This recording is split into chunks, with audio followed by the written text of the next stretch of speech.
ॐ भूर्भुवः स्वः तत्सवितुर्वरेण्यं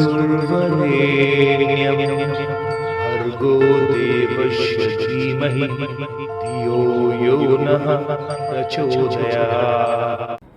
जय श्री कृष्ण। मेरे सनातनी बंधुओं, महाभारत के पिछले में अंक में हम लोगों ने अध्ययन किया कि जब लोमस ऋषि जो है वो इंद्रलोक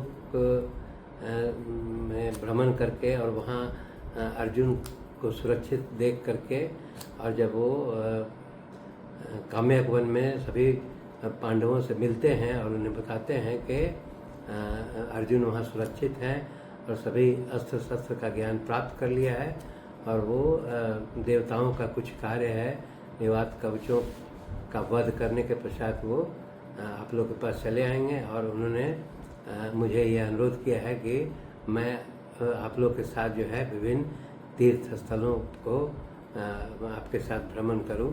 तो इस प्रकार जब कहने पर युधिष्ठिर जो है वो लोमस ऋषि के साथ सभी पांडवों के साथ तीर्थ स्थल पर जाने के लिए निर्णय कर लेते हैं। महाभारत के इस अंक में हम लोग उससे आगे अध्ययन करेंगे। जब युधिष्ठिर जो है वो इस प्रकार का निर्णय कर लेते हैं कि वे लोमस ऋषि के साथ और कुछ ब्राह्मणों के साथ तीर्थ स्थलों का भ्रमण करेंगे, तब यहाँ पर दिखाया गया है कि कुछ काम्यक वन के बहुत सारे जो ब्राह्मण थे वो अनुरोध करते हैं कि वो ये बताते हैं कि मुझे जानकारी मिली है कि आप लोग जो है वो लोमस ऋषि के साथ बहुत सारे तीर्थ स्थलों में जाने के लिए उद्यत हुए हैं। तो वो अनुरोध करते हैं कि हम लोग भी चाहते हैं कि इन सभी तीर्थ स्थलों का भ्रमण करें। इसलिए वो सभी ब्राह्मण जो है वो युधिष्ठिर से अनुरोध करते हैं कि वे लोग भी जो है पांडवों के साथ जो है तीर्थ स्थलों का भ्रमण करना चाहते हैं। तो वो बताते हैं कि वो कहते हैं कि हम लोग भी चाहते हैं कि महेंद्र पर्वत, गंगा आदि नदियों का तथा प्लक्ष आदि वृक्षों का भी वो दर्शन करना चाहते हैं। और उसके पश्चात फिर वो कहते हैं कि जो धौम्य मुनि के द्वारा या नारद जी के द्वारा या महर्षि लोमेश के द्वारा जिन जिन तीर्थ स्थलों का वर्णन किया गया है उन सभी तीर्थ स्थलों पर भी हम लोग भी भ्रमण करना चाहते हैं। तो इसी बीच में फिर वो यहाँ पर दिया गया है कि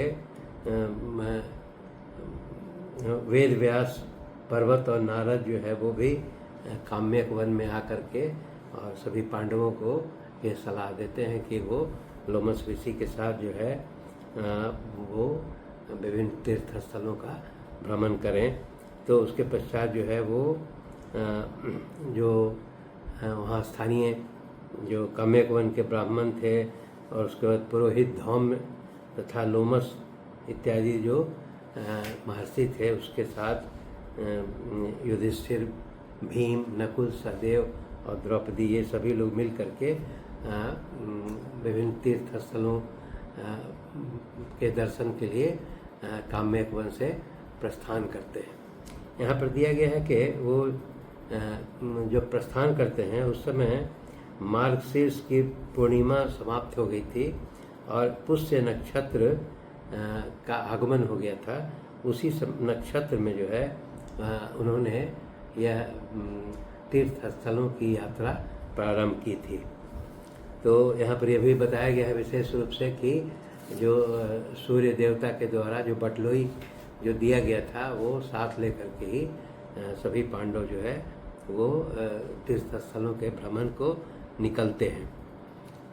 यहाँ पर यह भी दिया गया है कि सभी पांडव जो है अपने अस्त्र शस्त्र वगैरह साथ में ले करके और तलवार इत्यादि और तरकस इत्यादि जो है वाहन ये सब जो है पूरा लेते हुए अस्त्र शस्त्र के साथ सबसे पहले जो है पूरब दिशा की ओर वो तीर्थाटन करने के लिए निकलते हैं। जब सभी पांडव जो है वो पूरब दिशा की ओर निकलते हैं तब जो है वो वो कहते हैं, युधिष्ठिर जो है दुखी होकर कहते हैं कि मैं मानता हूँ कि मैं सात्विक गुणों से हीन नहीं हूँ, फिर भी वो ये अपना दुख प्रकट करते हैं कि फिर भी मैं जो है वो जीवन में दुख पाता रहता हूँ। और वही फिर वो उदाहरण देते हैं कि दुर्योधन इत्यादि जो शत्रु हैं वे सभी सात्विक गुणों से रहित हैं, परंतु और धर्मपरायण भी नहीं हैं, परंतु इस लोक में उनका उत्तरोत्तर जो है वो समृद्धि हो रही है, इसलिए वो इस प्रकार की चिंता जो है वो व्यक्त करते हैं लोमस ऋषि से।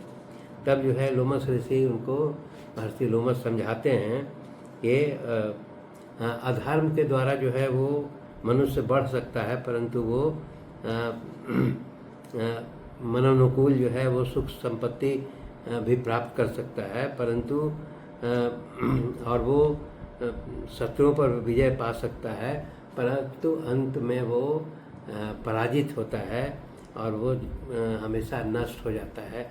इसलिए वो सभी पांडवों को समझाते हैं कि मैंने जो है बहुत सारे इसमें दैत्यों को और दानवों को देखा है जिन्होंने अधर्म का रास्ता अपना करके विजय प्राप्त किया, परंतु वे अंत में जो है वो नष्ट हो गए हैं। इसीलिए वो सभी पांडवों को ये सलाह देते हैं कि आपको इस संबंध में चिंतित नहीं होना चाहिए। और वो ये बताते हैं कि जो भी शक्तिशाली जो थे जिन्होंने अधर्म का रास्ता अपनाया, वे सभी जो है वो लज्जा, संकोच और सदाचार से हीन होकर के और निष्फल व्रत का आचरण करने वाले जो असुर हैं वो हमेशा जो है वो उनको क्षमा लक्ष्मी और वो स्वधर्म उनको त्याग देता है। इसीलिए वो कहते हैं कि राजा को जो है हमेशा धर्म के अनुसार बर्ताव करना चाहिए, और वो राजा जो धर्म के आधार पर चलता है वे सब शत्रुओं को नष्ट कर देता है और उसका राज्य भी बढ़ता रहता है। इसीलिए वो लोमस ऋषि जो है युधिष्ठिर को समझाते हैं कि आप लोग को भी जो है वो अपने भाइयों सहित विभिन्न तीर्थों में यात्रा करके और राजलक्ष्मी को प्राप्त करना चाहिए, न कि अधर्म का रास्ता अपना करके वो ये प्राप्त करना चाहिए। और फिर वो उदाहरण भी देते हैं लोमस ऋषि कि जिस प्रकार राजा नृग और उसी नर के पुत्र शिवी, भागीरथ, वसुमना, फिर गय, पुरु, पुररवा इत्यादि जो नरेश थे, उन्होंने तपस्या पूर्वक तीर्थ यात्रा की और वहाँ के जल का स्पर्श और महात्माओं का दर्शन पा करके पावन यश और प्रचुर धन प्राप्त किया। इसीलिए वो युधिष्ठिर को बोलते हैं कि तुम भी जो है तीर्थ यात्रा के पुण्य से जो है अपनी संपत्ति प्राप्त कर लोगे। तो जिस प्रकार देवताओं और देवर्षियों ने तपोबल से जो है यश और ऐश्वर्य प्राप्त किया, उसी प्रकार तुम भी पूर्ण रूप से यश और धन संपत्ति प्राप्त कर लोगे। धृतराष्ट्र के पुत्र जो हैं वो पाप और मोह के वशीभूत हैं, अतः वे दैत्यों की भांति शीघ्र नष्ट हो जाएंगे, इसमें कोई संशय नहीं है। तो वो वही लोमस ऋषि जो है युधिष्ठिर जो इस प्रकार निराशाजनक बात कर रहे हैं उसमें उनको समझाते हैं कि तुम्हें बहुत सारे ऋषि मुनियों ने जो है वो तीर्थाटन और धर्म का मार्ग अपना करके सफलता प्राप्त किया, परंतु जो है असुर लोग जो है अधर्म का रास्ता अपनाते थे, वो अंतिम में पराजित हो जाते थे। और ये सभी दुर्योधन इत्यादि जो हैं धृतराष्ट्र के जो पुत्रगण हैं वो मोह के वशीभूत हो गए हैं और इसीलिए वो दैत्यों की भांति, राक्षसों की भांति उनका सर्वनाश हो जाएगा, यह निश्चित है। और ये कह करके उन्हें समझाते हैं। उसके पश्चात फिर वो सभी पांडव जो है आगे बढ़ते हैं। तो सबसे पहले वो नैमिषारण्य नाम के तीर्थ में पहुंचते हैं और वहाँ जो नैमिषारण्य का तीर्थ था उसमें गोमती नदी के तीर्थ में स्नान करके और वहाँ गोदान और धन का दान करते हैं।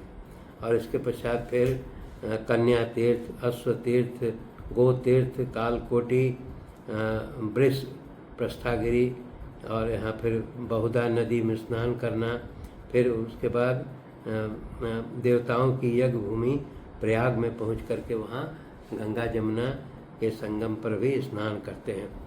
और उसके पश्चात जो है वो प्रयागराज में चल करके वहाँ पांडव जो है धर्मज्ञ राजर्षि गय के द्वारा शुद्ध किए हुए उत्तम पर्वत से उपलक्ष्य गया तीर्थ में हो जाते हैं, जहाँ जो है वो राजर्षि गय के द्वारा यज्ञ किया था, उस गया तीर्थ में हो जाते हैं।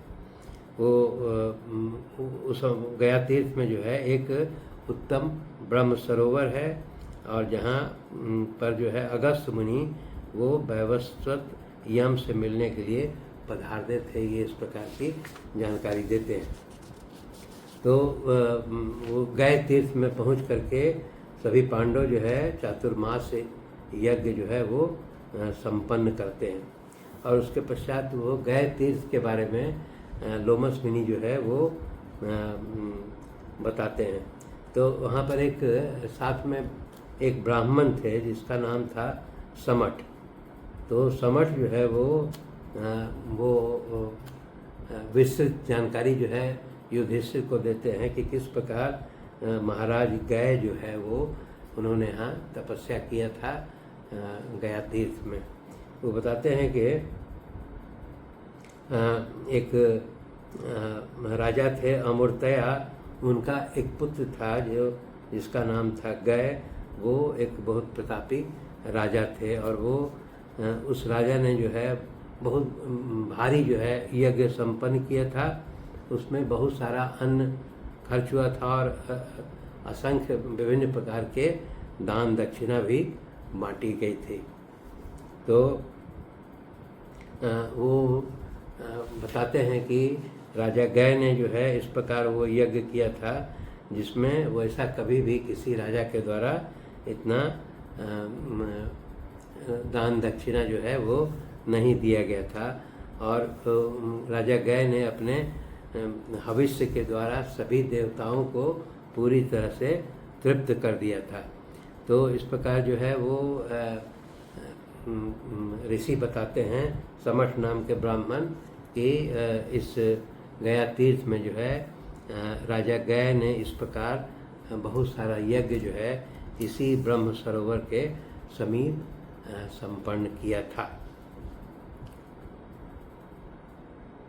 धन्यवाद। शेष अगले अंक में।